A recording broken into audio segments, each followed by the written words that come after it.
Today's podcast is brought to you by Audible.com. Get a free audiobook download and 30-day free trial at www.audibletrial.com/ChiroBusinessMojo.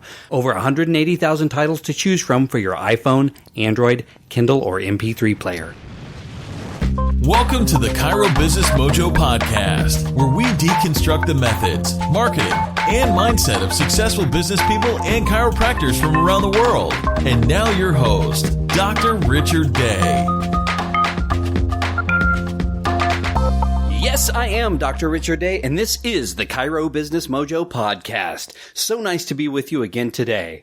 Well, what I want to talk about is something called the abundance mindset. And if you've studied business or been in the business world for any length of time, I'm sure you've heard the term. So I've been hearing it a lot lately, and I wasn't really sure where the term came from. And I've read what it means in a couple of different places, and I've listened to other people talk about it, but I never really came away with a good sense of what the abundance mindset is. And if you haven't heard about it, it goes something like this. We need to have an abundance lifestyle. We need to come at things from an abundant mindset, not a scarcity mindset. Many of us are held back by a scarcity mindset. That is, we are afraid of everything and we don't want to succeed. Now, that's partially true. That's a little sliver of it, but that's really what I've been getting when I listen to other business sources and read other business columns and websites and things like that. So I did a little Googling, which doesn't take long, and it turns out Stephen Covey first coined the term. And he is the guy who wrote The 7 Habits of Highly Effective People way back when, I think in the 90s.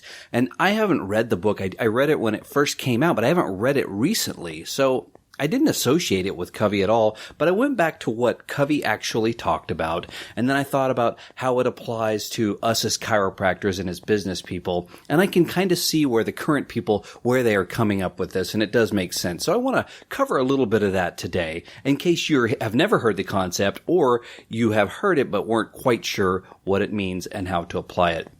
So what Covey was talking about in his 7 habits, he was talking about habit number 4, and that is to think win-win in any given situation or conflict. And the scarcity mindset comes from this, that there is not enough of the pie to go around. So in order for me to win my piece of pie, someone else has to lose. Anything I get at the expense of someone else who doesn't have it.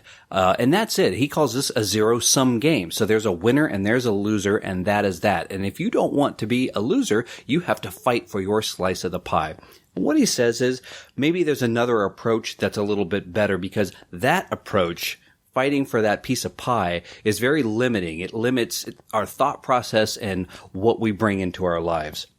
So he says this win-win philosophy isn't about being nice, and that it's not a quick fix technique. It's actually a character-based code for human interaction and collaboration. And I really like what he's talking about with this. So it's a character-based code. It's how we're going to live our life. It's one of the pillars, or in his case, he calls it habits, that we're going to approach every situation with. He also points out that most of us base our self-worth on comparisons and competition. And I've talked about this in the past. Tony Robbins talks about this, that the vast majority of unhappiness in the world stems from having an expectation of where you want to be and comparing what you have to what others have, and seeing that there's a rift or a distance between those two, and then we are sad and disappointed. And so Covey says, let's not do that. He really looks at it as a cooperative arena and not a competitive one. Now, competition is real, to be sure. If I was going for a gold medal in the Olympics, I am not coming at it with an abundance mindset that there's plenty of gold medals to go around. I am working my tail off to win the gold medal. I think this is a different situation in this way, that solutions to a lot of problems are mutually beneficial. We are all in the same fabric of humanity, so to speak, and there's a way that we can get what we want and serve and give back at the same time. And if I think about this in the context with our patients, I think, yes, I am giving something to them, and they are giving something to me in return. And I'm not the only person in town, right? There are other chiropractors. In the case of our Colorado clinic, there's one 2 blocks away. So patients have a choice in who they want to go to. And I can come at this from a competitive standpoint, that I'm going to bury the guy down the street 2 blocks away, or I can come at it from an abundance mindset. And that is that I am doing my level best to help every patient every time. And I recognize that maybe it won't be a right fit. That is my personality or my practice style or whatever the case may be for that particular patient's needs and who they are as a person. We just may not mesh. And that's fine. And this has happened over the years. I have lost some patients to the guy down the street and he has lost some patients to me. People just sort of wanted to try new things, or they wanted to, there was a problem with the other guy or with me, and they ended up shifting around. This doesn't happen very often, but I am not in a competitive mindset with the people around me. I'm out to be incredible and provide my own incredible service and my version of what chiropractic is to me and what my vision of patient health is. And either someone is going to vibe with that or they are not. And that is okay with me. So without even really realizing that I had an abundance mindset, so to speak, that is the direction I've been approaching my practice for a number of years. And that's just looking at it from the standpoint of having chiropractors around you that you may view as competition. I also look at how it's a win-win for the patient and myself. And now, we're not competing with the patient, so to speak, but I guess in a way we are. If you've ever had a patient that comes in and they want to be the doctor, right? Because they've Googled some things and they're in charge of their own healthcare and they're going to direct you how you're going to adjust them. I've had that as well. And again, I come at it from a very much a win-win standpoint. I assume that when they walk in the door, they are there because there is something that they cannot do for themselves on their own. And I am going to help them with that. And I assume, and I ask this of them, also, what are your health goals? Well, usually it's primarily initially to get out of pain. But beyond that, we talk about what got them into pain and how we can make a pain-free life more part of their life, a healthier life, how that's more the norm instead of the abnormal. So I see us on the same side.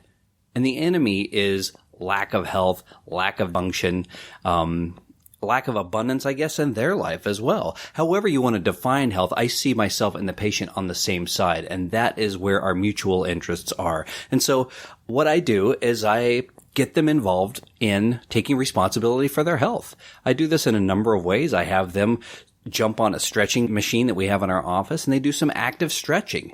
I have them do home exercises. I have them do icing at home and home care. And I tell them I'm only going to see them 2 or 3 times a week, but they're going to live with themselves morning, noon, and night. And so I'm going to do my part. They need to do their part. And together we're going to beat whatever it is that we are working on or try our level best to do so.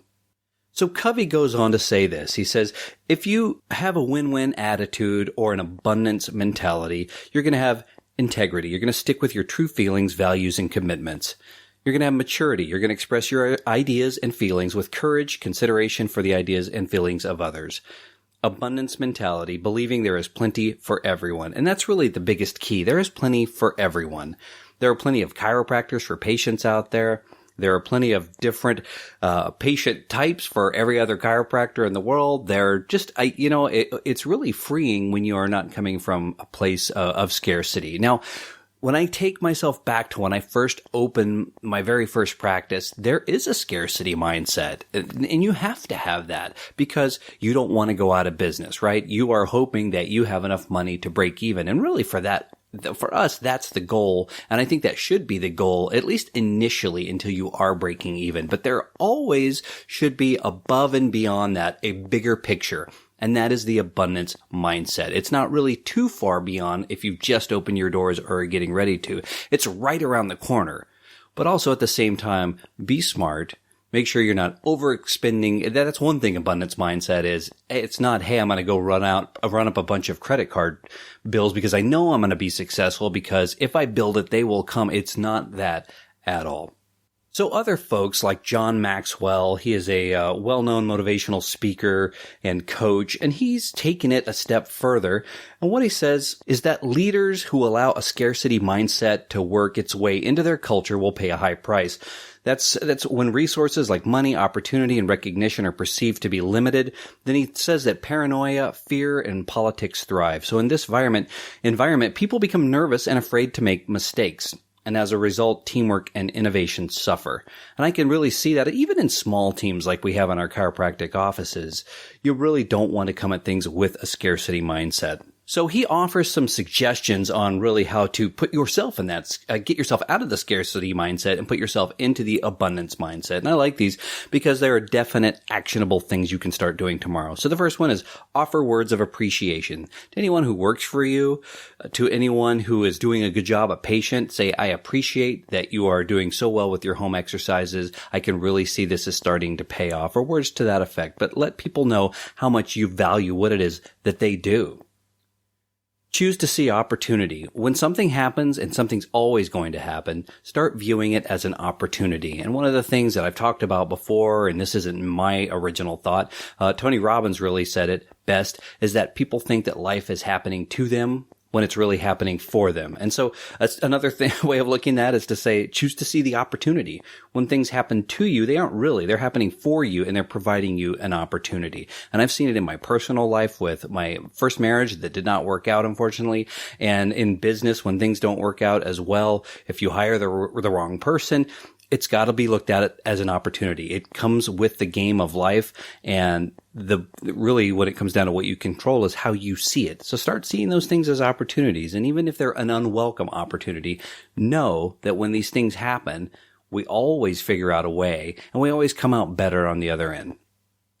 Remind yourself that there is more than enough.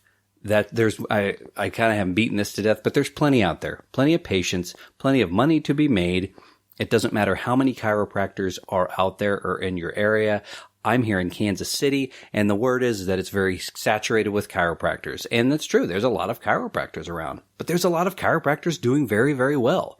So I don't think it's that big of a factor. I haven't seen it to be so, that's for sure. And neither the people that are making it aren't saying the same thing either.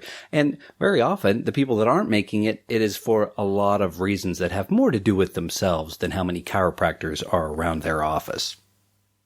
Carefully select the company you keep. Remember, you are the average of the sum total of 5 people, the 5 people that are around you the most. So you need to keep good company so that you guys are all sharing the same mindset.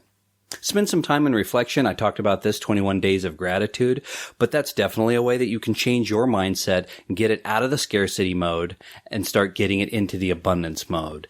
And this is the last one here is give more of what you want. This one's counterintuitive, but you start giving more than you are taking. And a perfect example is this podcast. There are a lot of people giving freely their time to me, and I am putting a lot of time into providing this. I'm not getting anything for it. I'm simply giving. Now, on the back end, at some point, it would be nice to have something that come back to me in some way, but I really believe that it will. I am giving first. I am not waiting to receive before I'm going to give. It's not a one-for-one type of investment. So keep that in mind in your life. So I would like to contrast for you just a little bit further the differences between the abundance mindset and the scarcity mindset. And this was compiled by someone named Michael Hyatt, who's also got a podcast and does some coaching work. So the scarcity mindset says there is never enough. The abundance mindset says there is always more, where that came from. The scarcity mindset, it's stingy with knowledge, contacts, and compassion. But the abundance mindset is happy to share knowledge, contacts, and compassion. The scarcity mindset defaults to suspicion and is hard to build rapport with. The abundance mindset person defaults to a rapport and builds trust really easily. The scarcity mindset person resents competition and makes the pie smaller and them weaker. But the abundance mindset person, as you probably have guessed, is going to welcome competition. It makes the pie larger and them stronger. The scarcity person is going to ask themselves, how can I get by with less than expected? Whereas the abundance mindset person is going to ask themselves, how can I give more than expected? And we are in the business of service. We are here to serve. Always be thinking about how you can serve your patients' needs better. At least that's what I try to do, and I do day in and day out. The scarcity mindset person is pessimistic about the future. They think tough times are ahead, whereas the abundance mentality person is optimistic about the future and the best is yet to come. The scarcity mindset person thinks small and avoids risk. But the abundance mindset person thinks big and embraces risk. And I want to stop right there and say, smart risk. Not every risk is a great risk to take just because you're thinking big and you're going to take risks on everything. I've seen people do it, and I don't think it's very smart. So take smart risks, but don't be afraid to take those smart risks. And lastly, scarcity mindset they are entitled and fearful, whereas someone with the abundant mindset is thankful and confident.